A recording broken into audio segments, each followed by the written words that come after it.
There's some moving but got nothing to say. There's some moving but got nothing to say. They don't want peace, they just want to talk about it. They don't want... Watch out, America. It's the Dilly-Dally Show, and I'm Chris Van Nest. We ask the tough questions that Jon Stewart is afraid to ask. And we've got a great show for you today. We're shooting from the Vox Pop Cafe, Brooklyn's center of political activism and free spirits. We've got music by 12 Hour Shift, and an exclusive interview with a Republican candidate for Lord High Executioner.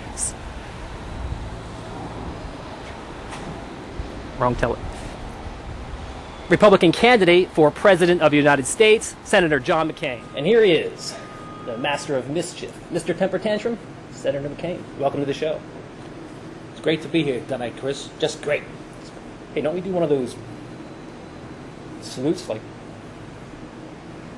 all right, well, I'll work on that military stuff. Great to have you on the show, Senator.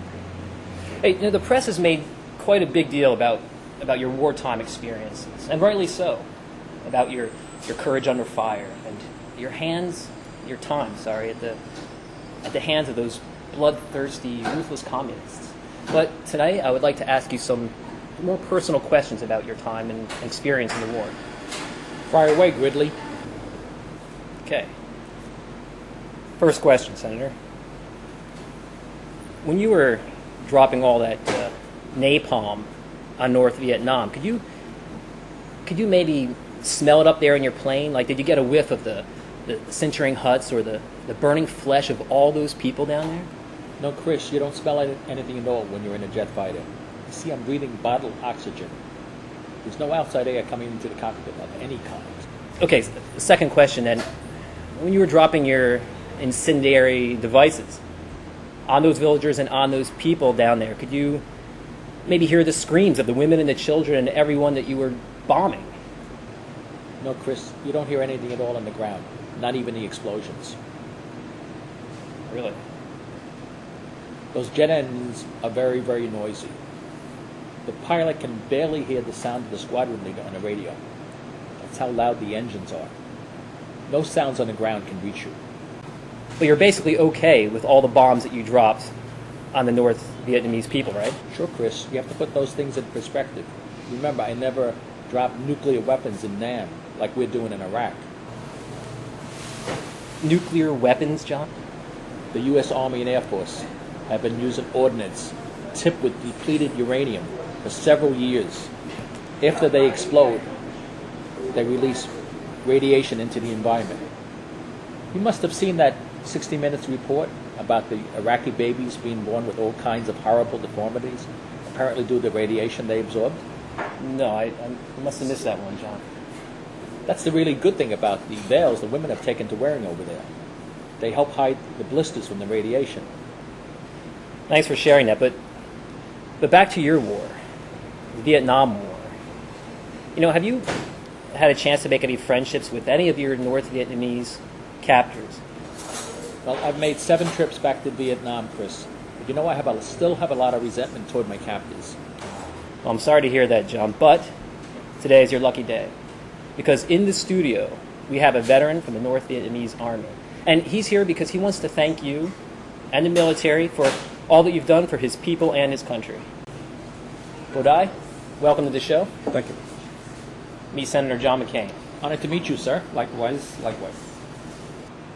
I'd like to ask you some questions about the defoliants and the poisons and everything else that the U.S. government and Senator McCain dropped on your country. Were those things good for your people? Oh no, Chris, those poisons are very, very helpful to our country. The government wanted to move many people from the country to the city so we could build up our industry. But we were a simple peasant society clinging to the land of ancestors. Those defoliants made it impossible to farm the land, so they moved to the city. Wow. Well, that certainly worked out well. If you don't mind, Senator, I have a photograph on the wall with your picture on it. Would you autograph it for me? I'd be honored, sir. Let's take a look.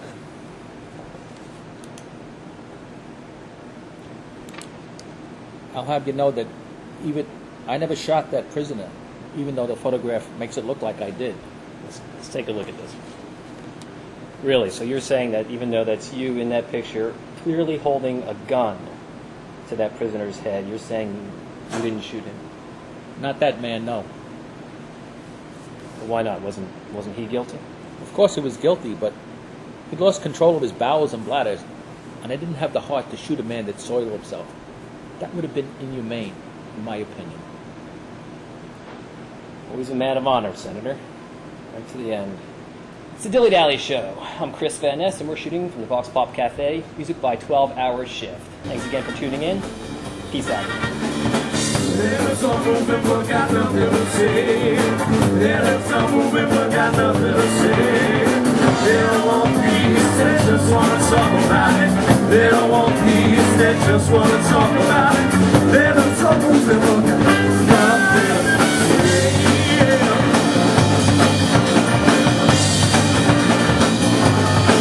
They want to fight until the last drop of other people's blood. Fight until the last drop of other people's blood. They don't want security, they just want to talk about it. They don't